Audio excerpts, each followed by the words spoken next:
Live from Fargo and serving you on TV, online, and on the go. This is Valley News Live 10 at 10.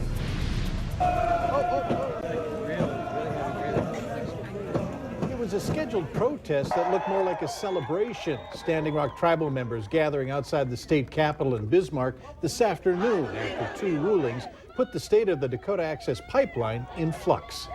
Good evening, everyone. Two big decisions in a matter of minutes today. The end result, the shutdown of a portion of the Dakota pipeline. The first one was a federal judge's ruling allowing for work to continue. The second was the Corps saying it will not allow construction until further notice. Reporter Bo Evans was at the Capitol grounds this afternoon and has more reaction. Protesters in Bismarck experienced a roller coaster ride of emotions. As the protests filled the Capitol grounds, one by one, the demonstrators shook the hands of the North Dakota Highway Patrolmen stationed to keep the peace. These girls, it's all for them. Remember that. Then, a flurry of news from Washington, D.C. You have the judge's decision on one end, which is kind of a downer, and then right after that, you get this joint statement by the three federal agencies who basically halt construction underneath the river. And it's my response was just, I was ecstatic. I was so excited and happy. Yahweh! First, a federal decision from Washington, D.C. denying the Standing Rock Sioux's injunction against the Dakota Access Pipeline. My first reaction was, we're not going to stop. We're going to keep going. We're going to stand here until they stop, because it won't stop. We have to make it stop, and this is where it's going to stop. Then, a statement from the Department of Justice asking to stop construction of the controversial pipeline. It's a win for all Indians. It's a win for indigenous people. But throughout the day, the message was peace. And I ask that we still remain calm, we still remain peaceful, we still remain with prayer.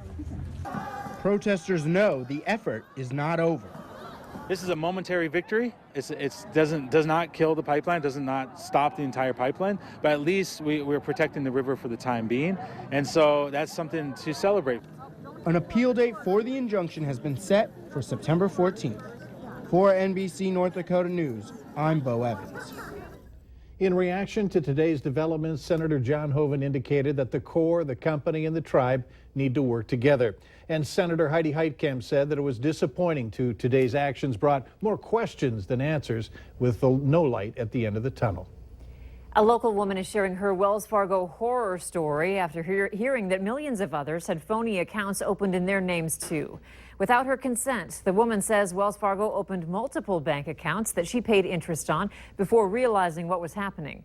Wells Fargo has been fined $185 million for secretly opening millions of accounts across the country. They fired over 5,000 people who played a role in trying to boost sales. I said, I only work one job. Oh, well, you need one for auto, you need one for your, well, not personal, but spending accounts, blah, blah, blah. And I said, no, actually, I don't. You know, but I didn't have no money in there, but they kept charging me interest. If you have been impacted by the fraudulent accounts, a Wells Fargo representative says you should have been refunded by now. The average person impacted got back $25. The Fargo community and police are trying to build trusting relationships after recent crime issues have rocked the city. After a shooting incident earlier this week in North Fargo, officers held a Fargo United event tonight to help bring police and the public closer together. Valley News Team's Natalie Parsons explains how this gathering was full of surprises. Everybody clap your hands. People of all ages and ethnicities gathered in Fargo to unite with police for a night to remember. While many crowded the stage area for music and dancing, the Abrahamsons took on the jungle gym. There was one thing their littlest was most excited for. We got a park. Fargo police teamed up with First Assembly and Life Church of Fargo at Madison Elementary School, having an event that parents can agree will make a difference in keeping their children safe in the future. If there's an emergency, they'll feel more comfortable going up to an officer or any other uniformed person. Some people may fear the men and women in blue or anyone with a badge, but Fargo police in Cass County want you to know otherwise. If it means a cop has to rap, if it means we got to dunk a cop in a dunk tank, which we've been doing, we're just going to make it happen to show the community that we care.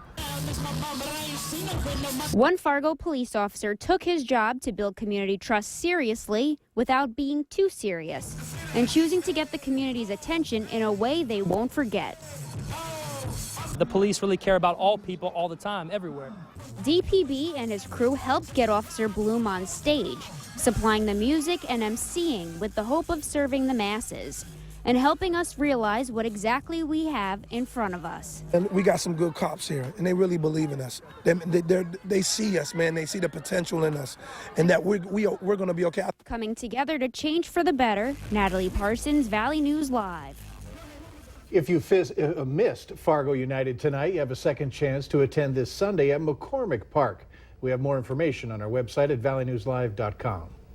A motorcyclist led officers on a high-speed chase in Otter Tail County before he crashed. 20-year-old Blaine Cooper of Wadena, Minnesota, is in custody. Minnesota State Patrol says Cooper took off after authorities tried to make a traffic stop when he failed to yield. Cooper was traveling at speeds up to 115 miles per hour before he lost control and crashed.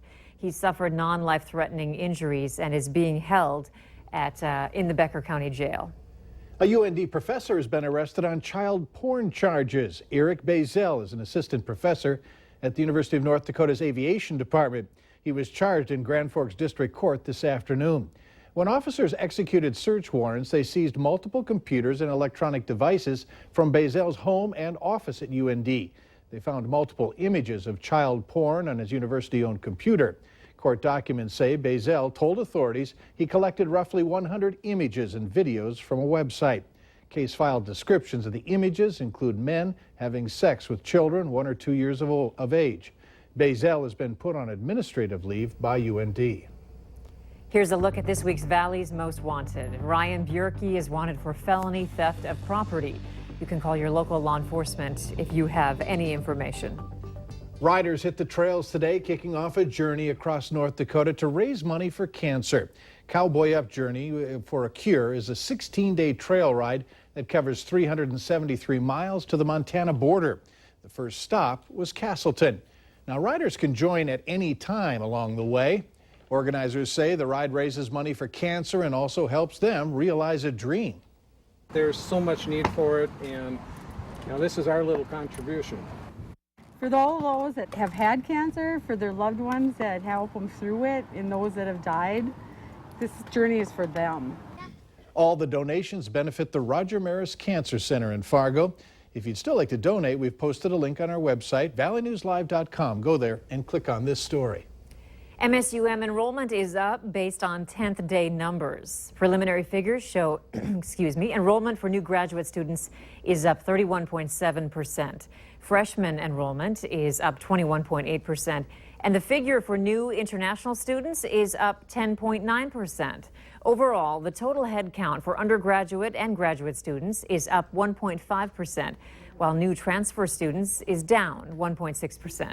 Enrollment growth in the number of first-time students from the Fargo-Moorhead area is up, including 100 new students from Moorhead.